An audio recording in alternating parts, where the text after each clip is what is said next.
Bueno, hemos visto ya la extracción de MySQL, cómo funcionaríamos con el motor de base de datos, cómo con JDBC desde Java me conecto, y vamos a recordar cómo era la capa DAO, ¿vale? Recordad que teníamos por una parte los objetos de transferencias, los DTO, que también los llamamos normalmente, vamos a llamar entidades. Van a ser mis entidades, son los objetos de transferencia. ¿Eh? Y luego que tenemos los DAOs que son los gestores de los datos almacenados. En definitiva, son los que convierte un objeto Java en la base de datos o al revés, o lo recupera, ¿vale? ¿Cuál es el propósito de este patrón? Recordar que era abstraer e encapsular el acceso de persistencia, desacoplando el modelo de negocio del tipo de persistencia que tengamos detrás. Lo que busca es aislarme ambas capas, ¿vale?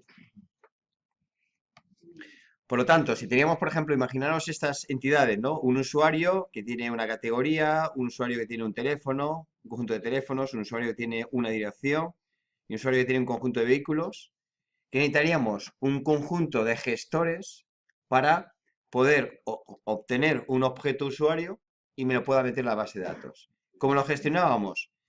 Y recordad un poco la estructura que era, que yo tendría que tener primero una interfaz genérico que afectaba a todos los DAOs. Luego, por cada DAO que tuviera yo, hereda de este genérico y me añade los métodos que son específicos de ese DAO. Donde en el genérico tengo las funciones CLUD que son estándar para todos los DAOs. ¿No? Pues el crear, el leer, el actualizar, el borrar y búsqueda estas genéricas. ¿Vale? Entonces, debo tener una interfaz genérico con las funciones principales de CRUD. Luego, una interfaz que hereda del genérico y me añade las funcionalidades que son exclusivas de ese DAO. ¿Vale? Y aquí tengo los interfaces. Luego, ¿qué tengo que hacer? Si yo quisiera hacer este DAO con JDBC, que me obliga a crear, fijaros, una implementación genérica en JDBC, que lo que hace es implementar el genérico. Donde aquí yo metería el código que pudiese compartir entre todos los DAOs. Y luego, por cada DAO, debería heredar el genérico e implementar ese DAO concreto que implementa la interfaz que corresponde. ¿Vale? Por lo tanto, veis que hacer la capa DAO no es trivial.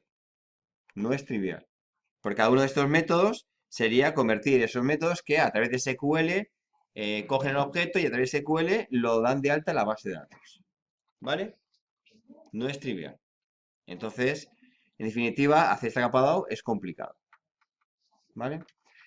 Esto me lo da todo resuelto Spring. Entonces, al final vais a ver que en Spring, ¿qué hago?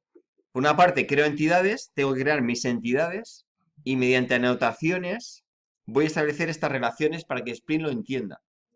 Y Spring entienda cómo quiere que yo cree las tablas detrás, o cómo él va a crear las tablas. Y luego, a Spring yo le debo crear solamente los interfaces, que veis que interfaces es muy fácil de crear. Pero Spring automáticamente me genera toda la implementación en JDBC. Lo hace automáticamente Spring. Lo cual, hacer mi capa DAO se revuelve exclusivamente a hacer entidades, que eso hay que hacerlo siempre, que es la estructura de mi aplicación, y hacer los interfaces, que es muy rápido, muy intuitivo.